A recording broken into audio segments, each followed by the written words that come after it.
Dan informasi selengkapnya akan disampaikan rekan kami Revika Sibarani yang saat ini berada di Pujasera, Blok S, Jakarta Selatan. Revika, apakah protokol kesehatan ketat sudah diberlakukan di sana? Ya, Davi, Lovi, dan pemirsa, seperti yang kita tahu bahwa Pemprov DKI Jakarta kembali memberlakukan PSBB transisi per 12 Oktober hingga 25 Oktober mendatang, dan di mana ada sejumlah pelonggaran aktivitas yang mulai diperbolehkan kembali. Salah satunya adalah masyarakat atau pengunjung yang dapat kembali makan secara langsung di tempat makan atau rumah makan. Seperti halnya di tempat saya melaporkan saat ini, Davi, Lovi, dan pemirsa, yakni di tempat makan Pujasera Blok S, Kebayoran Baru, Jakarta Selatan per hari Senin kemarin.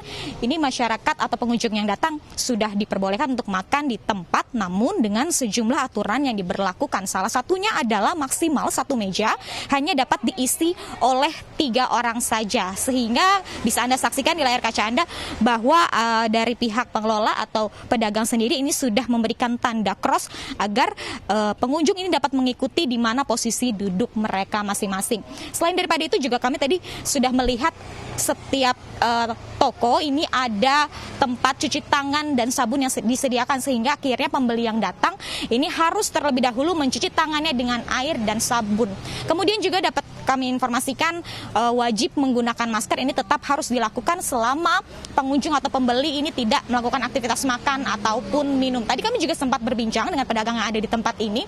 Mereka mengatakan bahwa per hari Senin kemarin sudah dibuka begitu aktivitas untuk dapat makan di tempat, namun kenyataannya masih terbilang sedikit atau sepi pengunjung yang datang.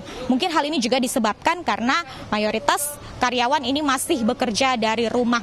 Dan kami juga melihat, Davilovi dan pemirsa, di kawasan Pujasera Blok S ini masih banyak UKM yang nampaknya tutup, dan hal ini juga yang akhirnya membuat masyarakat sekitar juga masih tergolong sepi untuk datang ke tempat ini. Namun dapat kami informasikan, jika pengelola ataupun pedagang ini dapat melanggar aturan selama masa PSBB transisi ini, akan ada sanksi yang dikenakan, yakni penutupan toko 1 kali 24 jam, bahkan hingga denda sebesar 50 juta rupiah. Davi dan Lovi. Baik, terima kasih Revika Sibarani melaporkan langsung dari Blok S, Jakarta Selatan.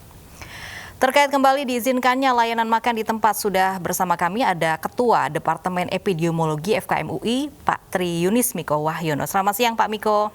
Selamat siang Mbak Lufi. Pak Miko, ini apakah tepat membolehkan kembali layanan makan di tempat untuk kondisi DKI Jakarta saat ini? Ya, Jakarta itu masih zona merah, berarti kasusnya masih cukup banyak. Nah, restoran bisa dibuka harusnya dengan tabir. Jadi di meja-meja makan itu dipasang tabir untuk setiap pemakan. Jadi ke kanan ada tabir, ke depan ada tabir. Jadi atau ke kiri ada tabir, ke depan ada tabir. Jadi tabirnya dipasang setinggi orang dewasa berdiri begitu. Jadi pada waktu dia makan, pada waktu membuka masker begitu, tidak menular pada depannya dan sampingnya, atau samping kanan atau samping kiri. Jadi untuk setiap yang makan harus dipasang tabir.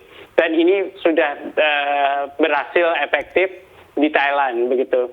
Untuk setiap restoran dipasang tabir, bahkan rumah makan kecil pun dia pakai tabir.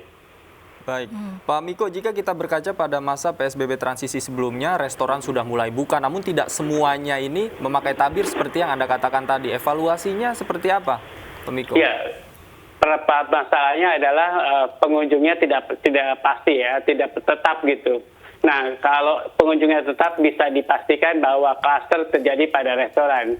Terbukti itu di Thailand begitu. Thailand makanya berubah menjadi dipakaikan tabir pada semua restoran, bahkan pada warung-warung atau rumah makan kecil sekalipun. Nah, jadi wajib memakai tabir. Kalau bisa juga pada bendaharanya atau kasirnya itu pakai tabir. Itu aman. Baik, ada beberapa protokol kesehatan yang memang belum ditetapkan secara sesuai di beberapa rumah makan. Kemudian pengawasan seperti apa dari pihak pemerintah seharusnya?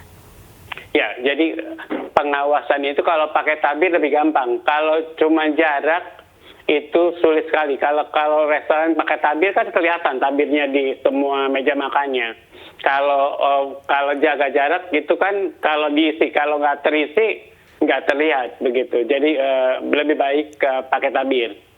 Baik, Pak Miko, jika Anda katakan tadi Jakarta sebenarnya masih zona merah, kemudian makan di tempat sudah diizinkan. Apakah ada potensi timbulnya klaster rumah makan ini atau restoran?